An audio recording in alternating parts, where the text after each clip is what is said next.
Mantravarnacha api cha smaryate. So which is the one we have to sing? Mantravarna. So,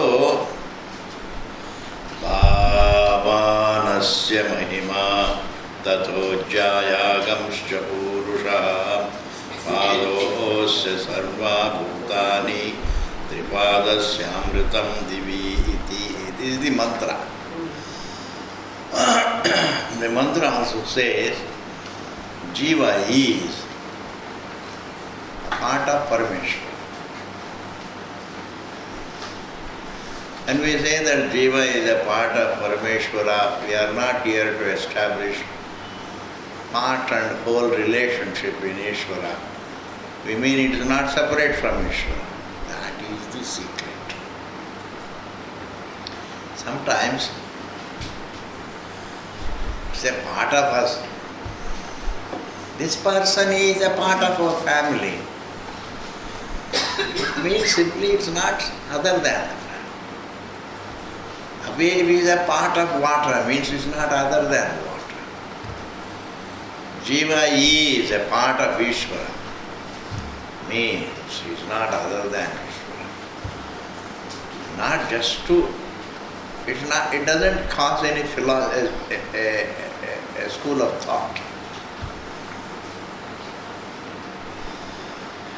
That Jiva is a part of Ishvara doesn't create a parallel school of thought. Why? Because the Shruti says that Jiva is Ishvara. Jiva minus Upadhi is Ishvara. And when you say Jiva is not, Jiva is a part of Ishvara also means Jiva is not other than Ishvara. This mantra says, Thavanasya mahima. The glory of God is so much. Tato jayagamscha purushaha. The glory of God is so great that He is greater than Jiva. Is greater than Jiva because Jiva is confined to the form. That sense of confinement makes me, it's almost like saying freedom is greater than bondage. Non-confinement is greater than confinement. Unlimitedness is greater than limitedness. Ishvara is greater than Jiva. Padosya sarva bhutani. Just a quarter of Parameshwara is all the individual. Jiva is only a quarter of Parameshwara. Tripadasya amritam divi, whereas 3/4 of Parameshwara is divine. A quarter of Ishvara is empirical. Just to show that Jiva is a part of Ishvara. Just to show that Jiva is a part of Ishvara, we say that a quarter of Ishvara is Jiva and 3/4 is embedded in the heaven, means in the divinity. Meaning 3/4 of Ishvara is timeless, it is transcendental.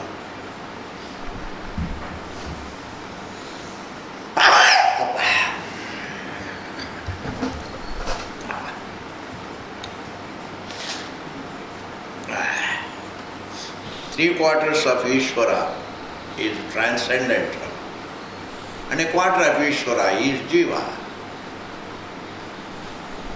It's just to show that Jiva is a part of Ishvara, meaning, it's just a quarter of Ishvara, meaning, with the Upadhi is a quarter of Ishvara.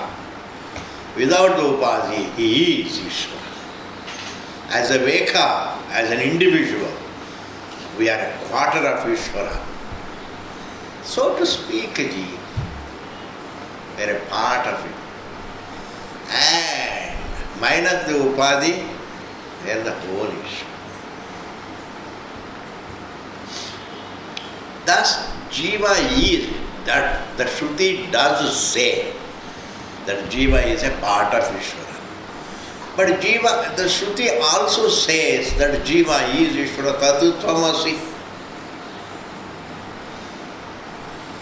So when it says Jiva is Ishvara, Jiva is also a part of Ishvara, then a prasanga comes, a vichara comes. Is it a part of Ishvara or the whole of it? So there is a vada vivada, there comes a mimamsa. Whenever there is a mimamsa, reasoning comes. Whenever there is a doubt, reasoning comes. What is the doubt? Shruti says Jiva is a part of Ishvara. At another place, the same Shruti says that Jiva is the whole of Ishvara. He is Ishvara. Is it a part of Ishvara or is it Ishvara? This doubt arises. In answer to this doubt, we have to use the reasoning. The reasoning is the unlimited is not made of parts. If you say Atma is Anantam,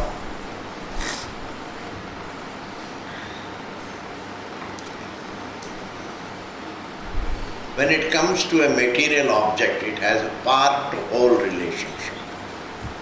Wherever there is divisibility, this table is divisible into bits.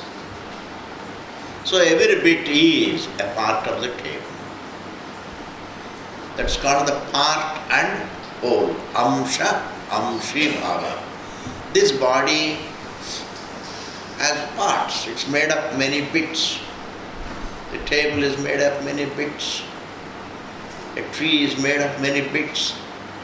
In fact, matter is made of many bits. Matter is divisible.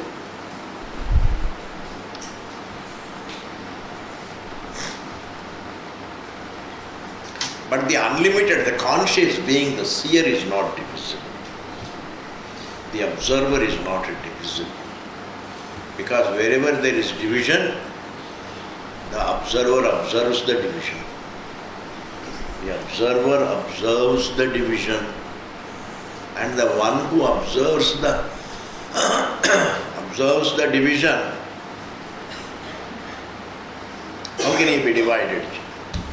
Therefore, the reasoning tells Ishvara cannot be divided into bits. It's not made of bits. It's not made of bits. Heat is not made of sparks. The same heat through an upadhi, a small particle, we call it a spark. But it is same heat, fire. But we can't say the heat is made of sparks, you can't say. Bits.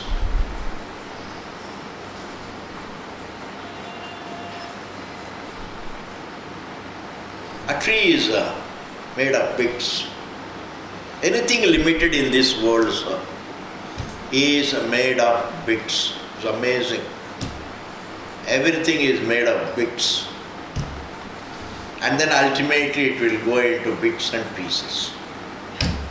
This body is made of bits, what we call, scientifically, with the great elegant language, it is made of cells. Every cell is a bit of the body. What is there? It's all divisible. Nothing great.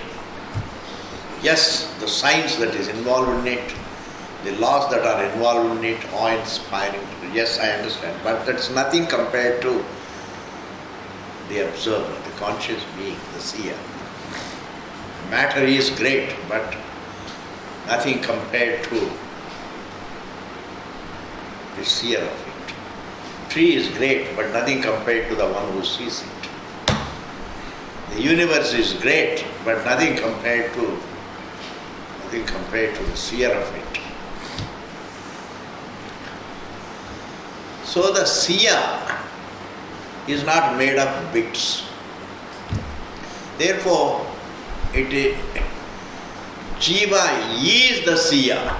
Jiva with the form, seer with a form looks like Jiva. Jiva is a Siya. A mosquito also is a Siya. A cow is a Siya. It is the sight, it's knowledge, the sight, conscious sight, plus an upadhi is called Tenara that it is embodied.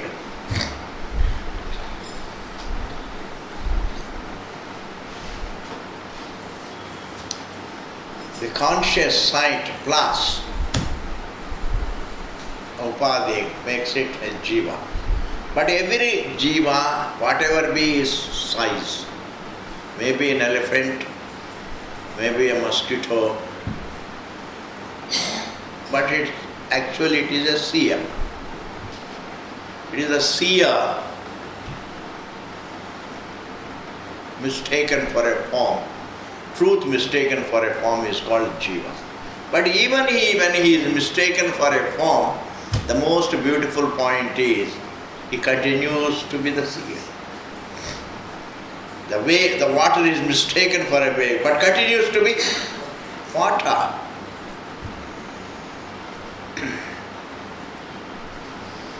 Continues to be water. Similarly, the self may be mistaken for a form, but continues to be the self. The conscious being may be mistaken for the form, but continues to be self. Therefore, Jiva is the seer, the absolute. The seer with the form is indeed the seer without the form also. The awareness with the form is also awareness without the form. We can't say there is one limited consciousness and unlimited consciousness. In this manner, we cannot divide consciousness. Why? Because limitation is not a fact. It is a sense. It is a conclusion. Sense of limitation is a conclusion.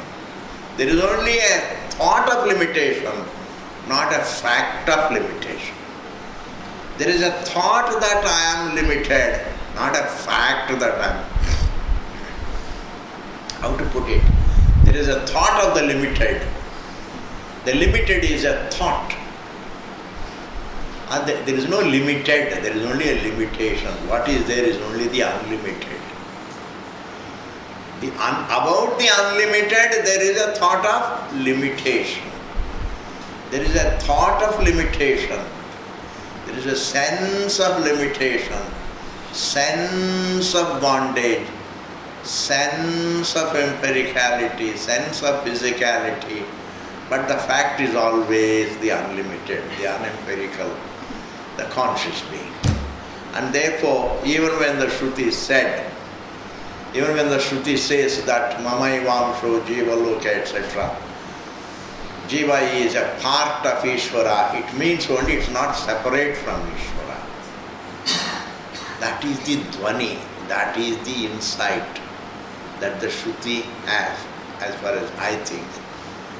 It's a part of, wave is a part of water, it doesn't create another school of thought that it's not the water but it is only a part of it, etc.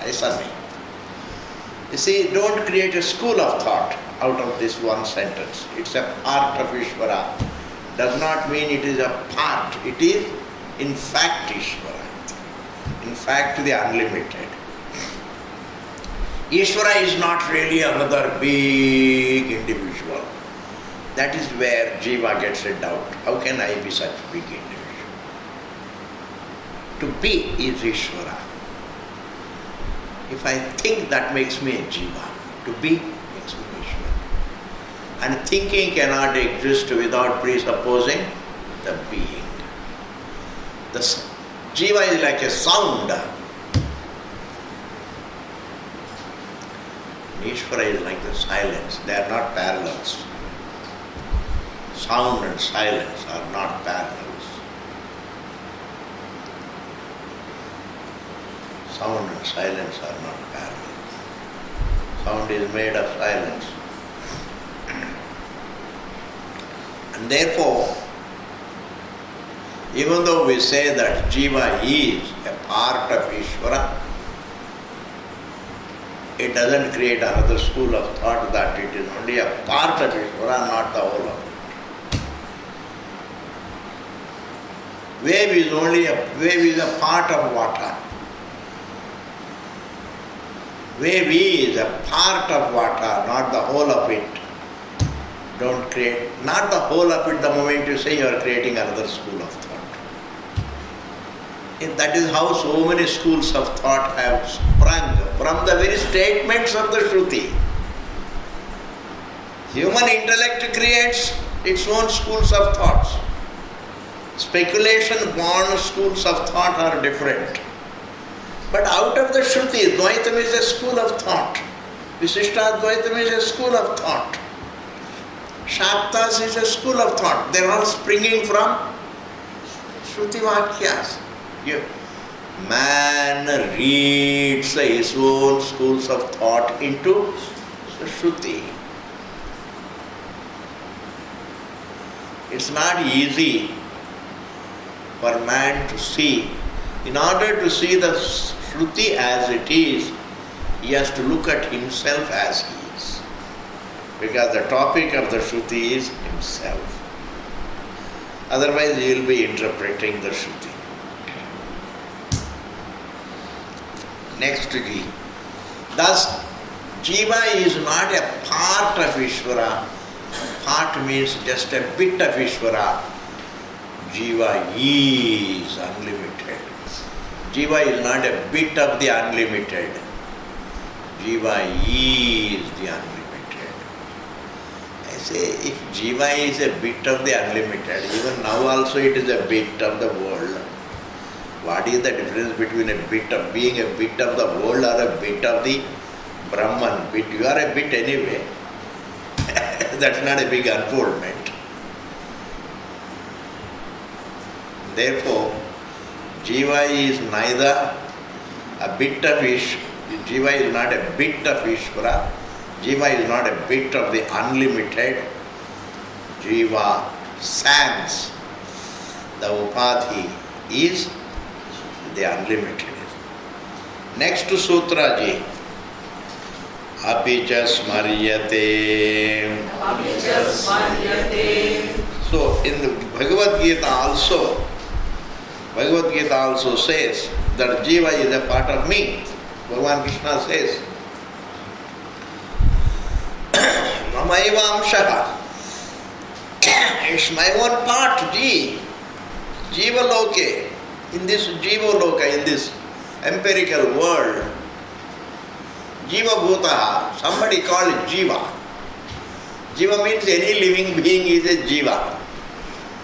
Prani. Every prani is called Jiva. Even a cockroach is a Jiva. Therefore, I don't have to feel superior to cockroach, because that is also, the only thing is, it is so humble it can't even say that. I am like you. We can talk. It can't talk. But there is no distinction between, but I know I am a human being, I am developed. What development? That is also struggling, you are also struggling. Vishnaji, at the level of the truth, nobody is bigger, nobody is smaller. These complexes, these divisions, everything resolves. Therefore, Jiva Bhutaha, a prani in this world, Sanatanaha, who is really timeless. Sanatanaha means, it has a meaning. It is Anadi. Even though somebody has given the meaning Sada Nutanaha iti, it is all right, ever the same, but that ever is more important. Ever the truth. Ever is Sanatana.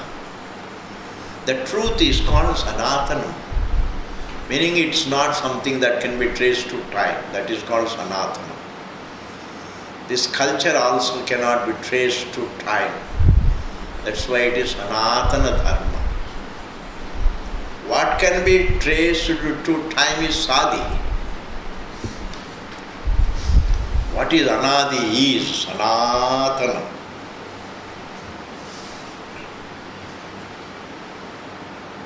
Sada Nutanam also, if it is defined, it's all right. Sada means ever. The meaning of the word Sada is not in time. Because time itself is not always there. How can something be there in time always? What is in time cannot be there always, because time itself is not there always. Therefore, what is ever present the same? What is ever present the same? And therefore, Mamayavamshaha Jevaloke Jevabhuta Sanatana. Krishna says this Jiva is a part of me. What is its Tatparyam? It doesn't mean it's a bit of me, not the whole of me. It means it's not separate from me. It's a part of me means it's not separate from me. That's all it means. It's not separate from me. It doesn't mean it is a bit of me. Jiva is a part of me, doesn't create another school of thought.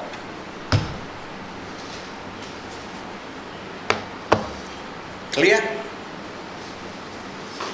And whenever you have a doubt, the doubt can be cleared only. Doubt can be cleared only through reasoning.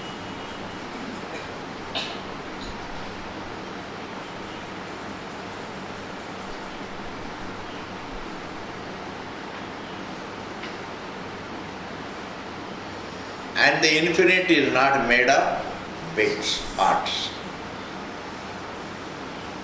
The infinite is not made of parts. Therefore, and consciousness by nature, by looking at yourself, as a conscious being, you are not made of parts. The seer, there is no evidence of the seer being divided. If the seer can be divided, one bit can be seer, another bit can be the hearer, another bit can be the taster, another bit can be the toucher, smeller, another bit can be the rememberer, etc. One bit can be waking, another bit can be dreaming, another bit can be sleeping. ऐसा होता नहीं है. There is no evidence of such. Therefore, truth is not made of parts. It's very important in life.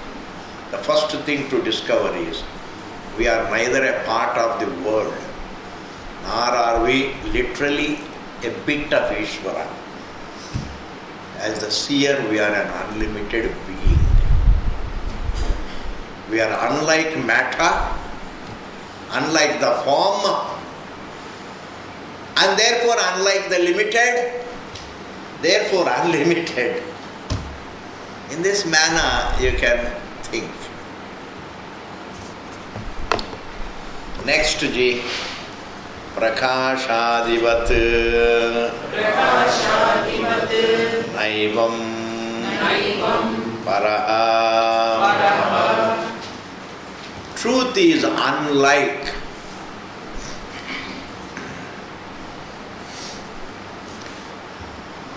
Unlike the jiva, unlike the form. It is unlike the form. Prakasha, like even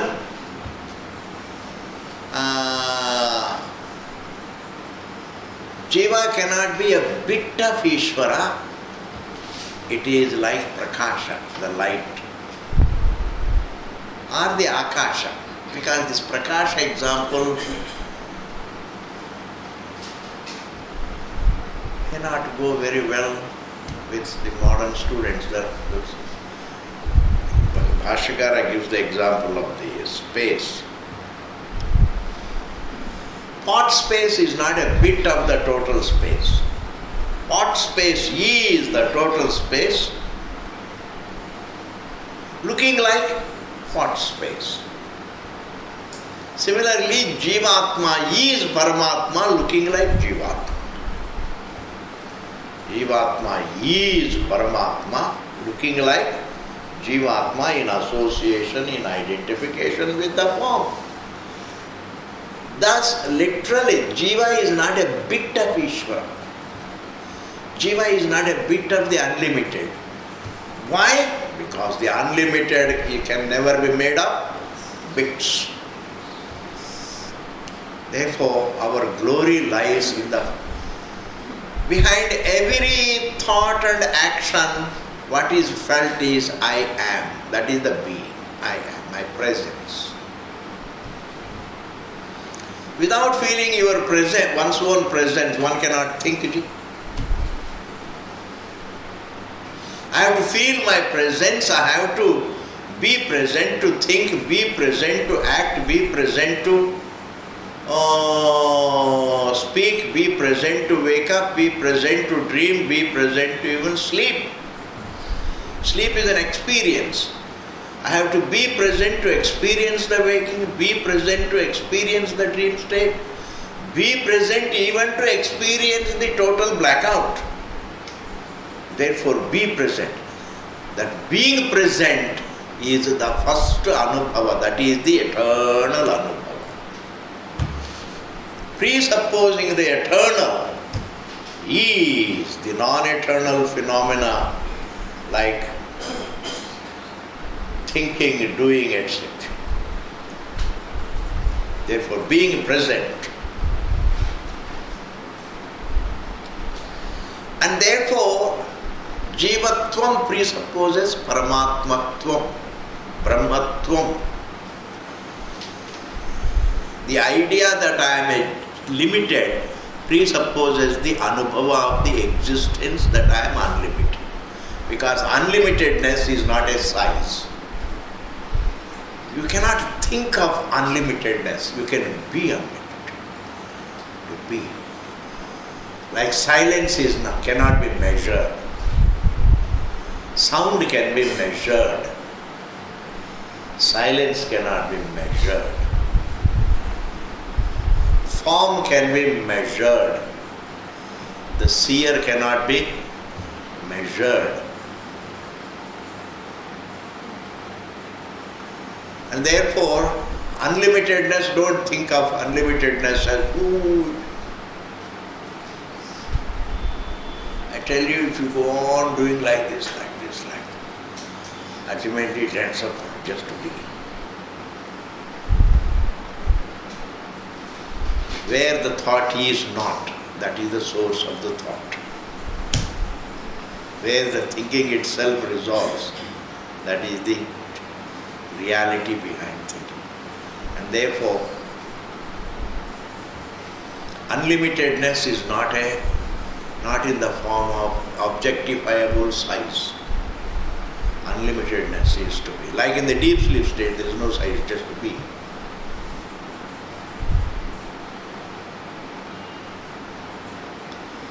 Being has no size. Existence has no given size. And that existence is not made of bits. Therefore, when we say Jiva is an Amsha of the Lord, we do not mean he is Amsha, he is not separate from the Lord, separate from the unlimited. Clear, Ji?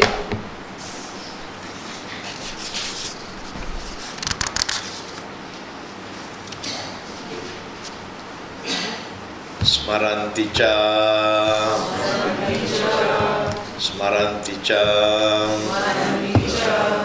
Not only does the Shruti say so, not only does the Smriti say so, even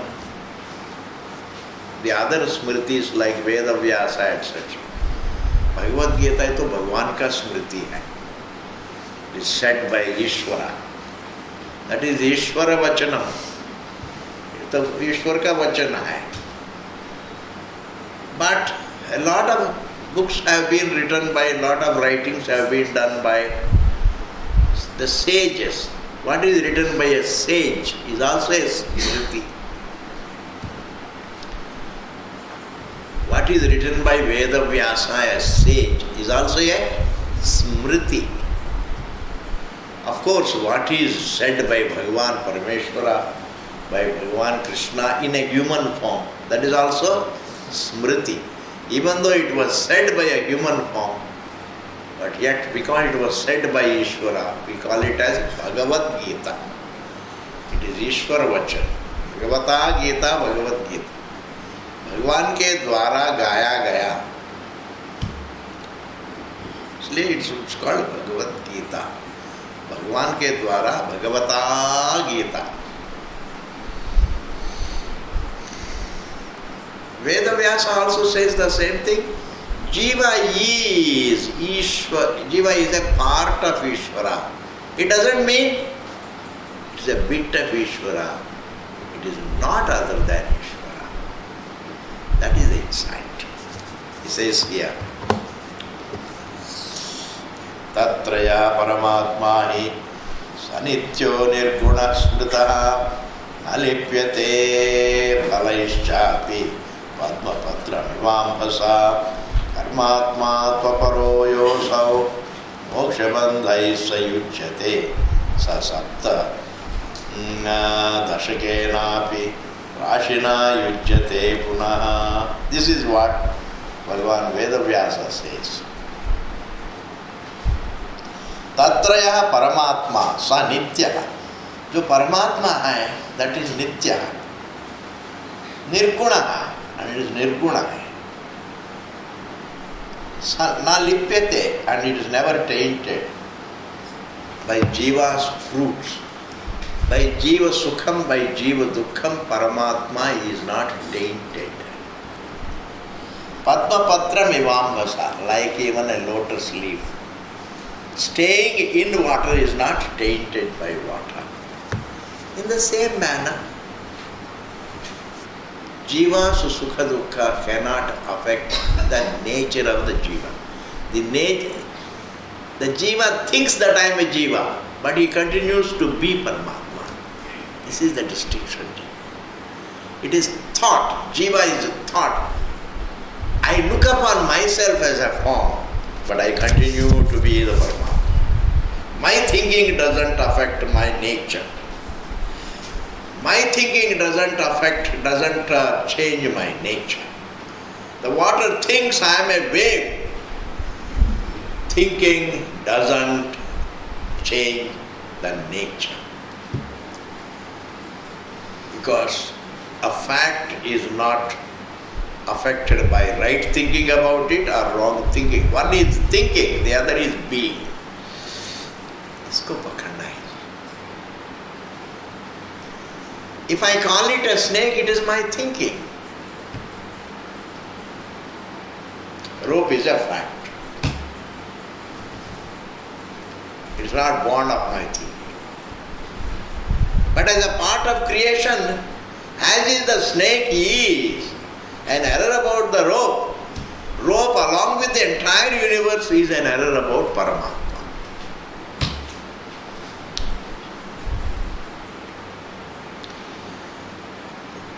Snake is a thinking. I may not deliberately think, but still I find myself with the thinking that it is snake. But the thinking that it is snake doesn't affect the being, that it is being the rope. Similarly, my thinking that I am an individual doesn't affect my nature of being unlimited. My thinking that I am a form doesn't affect my nature of not being a form. My thinking that I am having birth and death does not affect my eternity.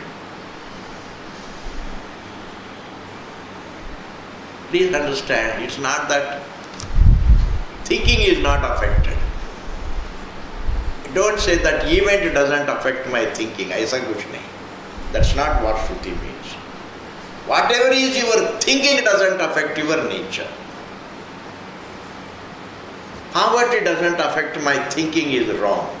It affects. prosperity affects your thinking. That's why it says it has gone into your head. What does it mean it has gone into your head? You have started thinking about your prosperity. It creates ego. It's not events affect the thinking, but the thinking, whatever be its merit or demerit, thinking doesn't affect the nature. At that level it doesn't affect. But thinking can be affected, yes. If there is a cut on the hand, it affects my thinking, it is felt. Dard to hota hai. Dard hota hai ji. Swami ji, if he is a jnani, tabhi to hota hai ji. इसलिए every jnani has so many bhaktas so that he can be taken to Max Hospital. ऐसा कुछ नहीं जी. Events affect thinking. Empiricality affects thinking. What affects is empirical, what is affected also is empirical. The events are empirical and the mind is also empirical. The empirical affects the empirical. But the thinking, the empirical, doesn't affect the non-empirical, our nature, our being. That is not affected. In understanding that fact, there is a difference in life.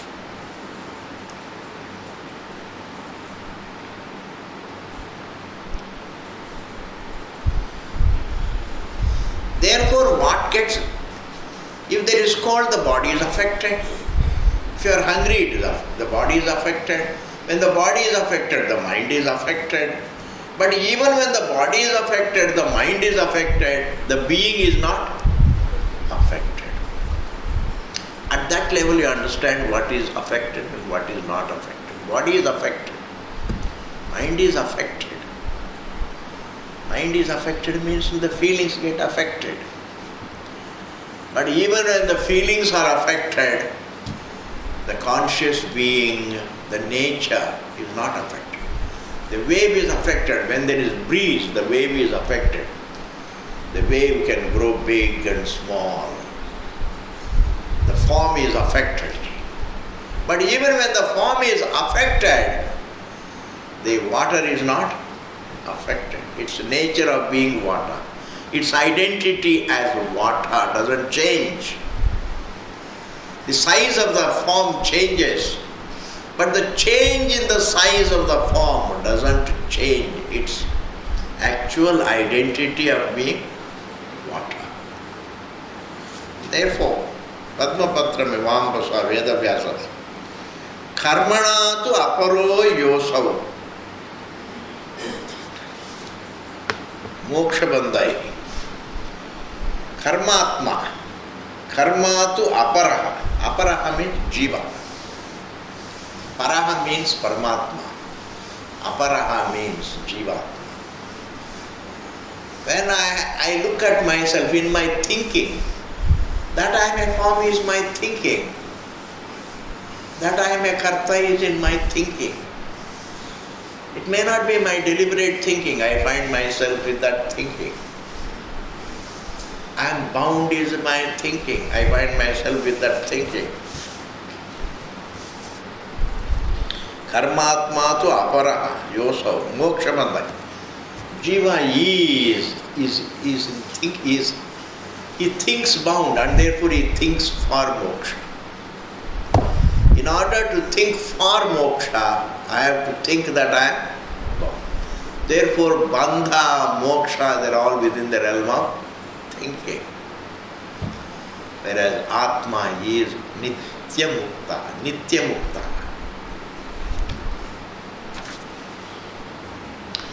Thus, the nature of being nitya mukta is not affected by jiva's effort for moksha. He thinks that moksha is gained, but moksha is ever the nature of self, is ever free. Therefore, the fact is what is. The thinking doesn't affect the fact. the case of the snake, see, snake is thinking and the fact is rope, it is a physical fact. But in the case of myself, that time the body is thinking, I find myself with this thinking. Here the fact is my being. It is a conscious fact. Rope is a physical fact. It is a physical fact. But Dehoham is thinking. And the fact is a conscious fact. And the conscious fact is not objectifiable. There it is, the rope is objectified. Rope is a physical fact and it is objectified and it is objectifiable. And here it is a conscious fact. It's not objectifiable. It is in the form of being. If there is no objectification, then a physical fact can be objectified. A biological fact can be objectified. Any bit of creation can be objectified. But one's own existence cannot be objectified, and it is in the form of being. To be, to be, to be, to be. Thus, Vedavyasa also says, Smriti, one is Shruti and the another is Smriti, that is Narayana Smriti, means Ishvara Smriti. That is Sri Krishna's Vasudeva Smriti, Bhagavad Gita. And there are so many Puranas, Ashtadasha Puranas, Bhagavad Puranam, etc. And they are all written by a sage. What is written or said in a human form, by a human hand, by a human tongue, is called Smriti.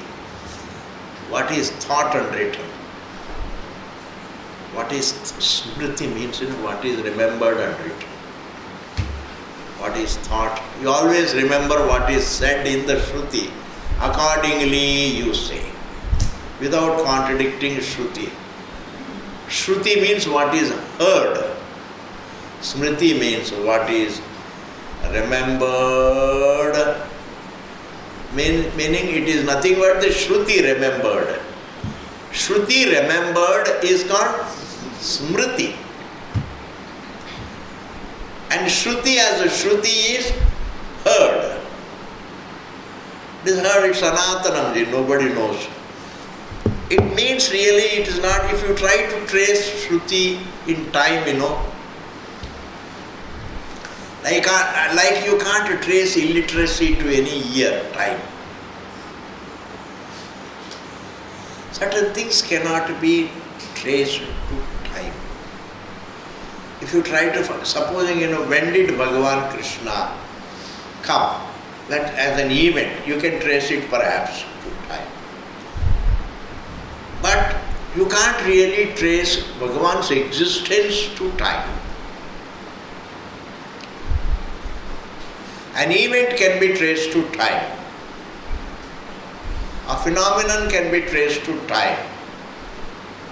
When did Vyasa come? Can be perhaps traced to time, in time. Traced to time in history. But avidya, man's self-ignorance, how can you trace it to time, ji? It is anadi. What is anadi? Because time itself is due to self-ignorance. When time itself is seen due to self-ignorance, that self-ignorance cannot be traced to a point in time. Therefore, Shruti, Smriti, Smriti. Now, there are three things, the Shruti, Smriti, Smriti by Parameshwara, and another Smriti written by sages. If you also write something, that is also a kind of Smriti, if you are a sage. But now if somebody writes something, we don't call it even Smriti. We simply say, some book written by someone. Smritis are there. But actually, even if you call it Smriti, there is nothing wrong in it. It is remembered, it is written traditionally correctly. If you say something about the Shruti, now we have got a word for it, Vyakhya.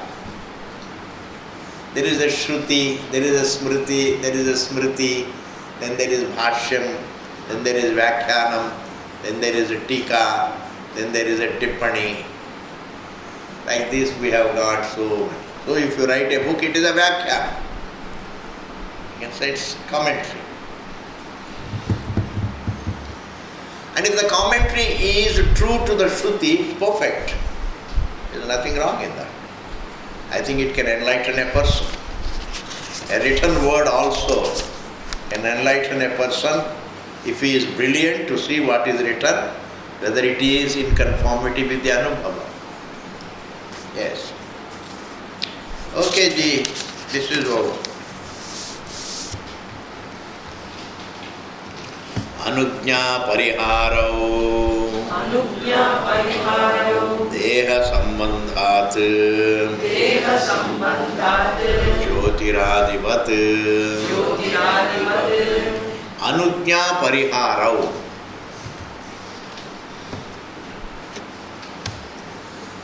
Anujñā means do's.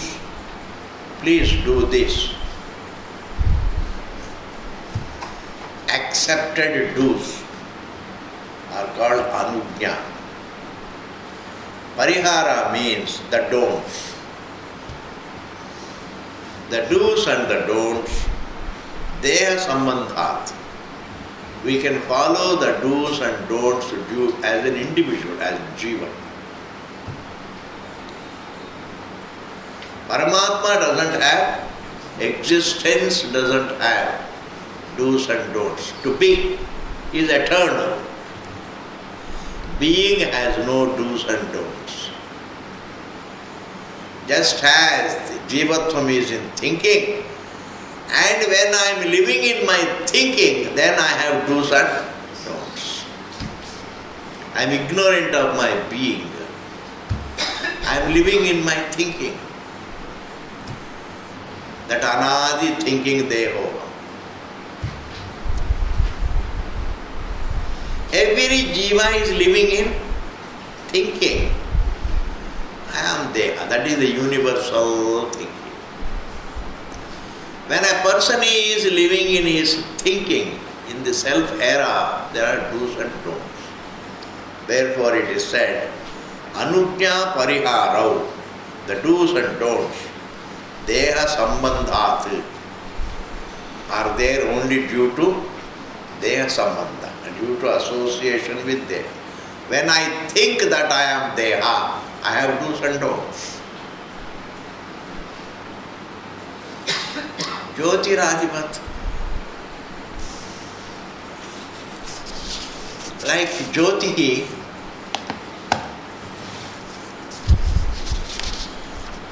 there is a anujñā, acceptable place, there is a holy place and a non-holy place. Yes, it is there.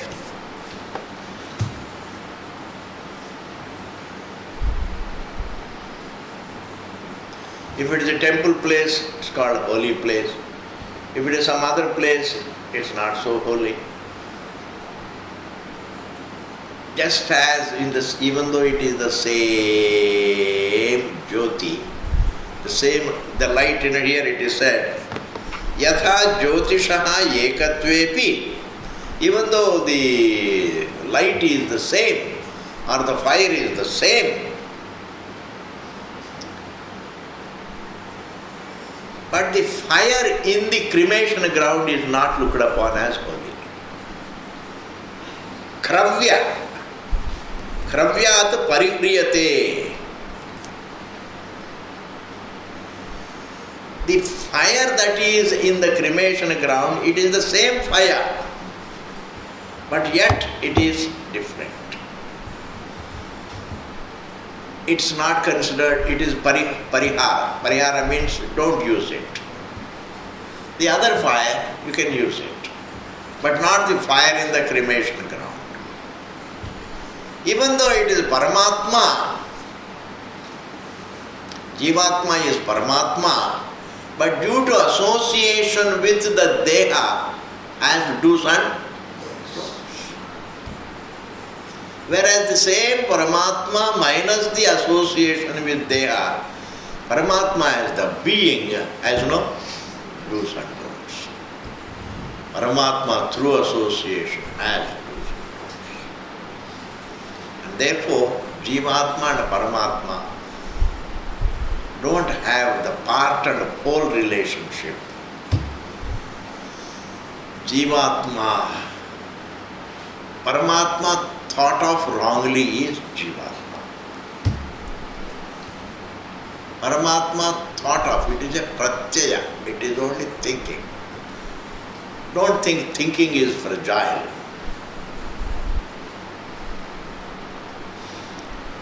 If I think the rope that it is snake, it is not fragile, it can really put me on a trip.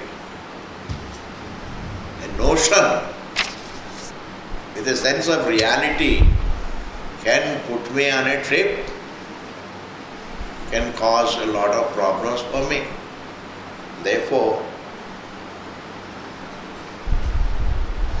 the thinking that I am Deha is unlike a thought of an object.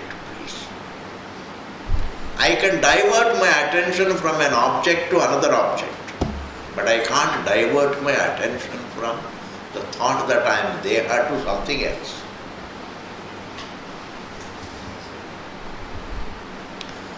Understand what is in our hands.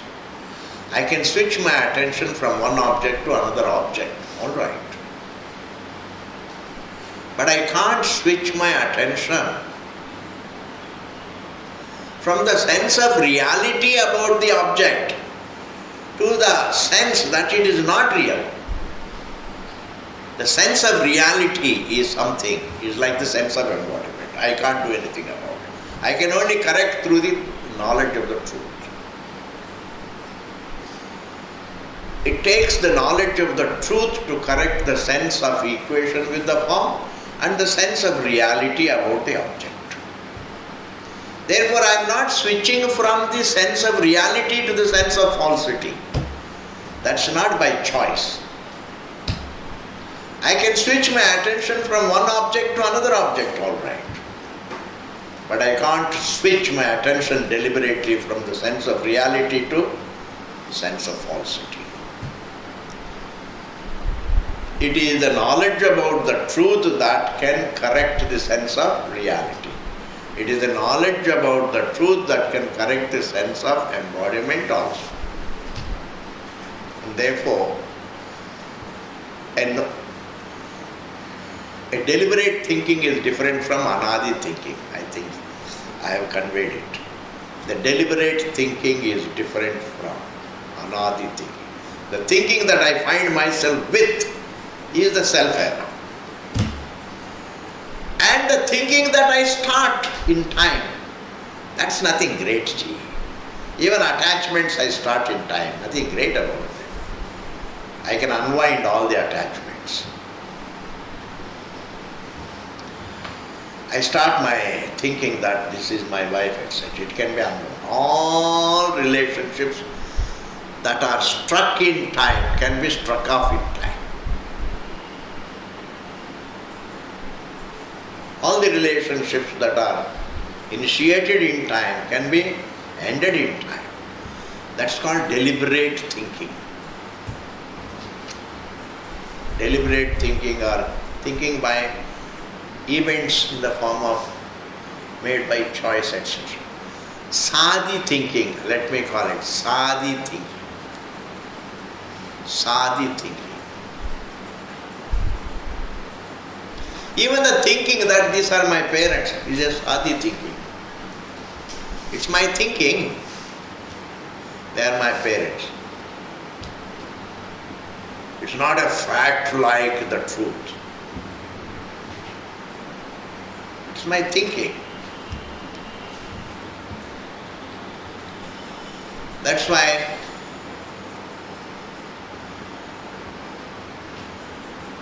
all thinking can end apne aap. That's why the thinking of this life, you have the thoughts about your sisters and brothers and parents and your business, etc. This social setup is all sadhi thinking. Sadhi thinking fades out in time. What repeats itself in every life is anadi thinking. Anadi thinking is anadi aviddehoham is common to every life. And the sense of non-eternity is in a manifestation. That is anadi thinking. The sense of limitation is anadi thinking. But the thoughts about your own people in this life, it's gone forever. That's not anadi thinking. It begins and it ends for good. Sadhi thinking begins in time and ends in time. And when it ends for good. When man dies, it's gone.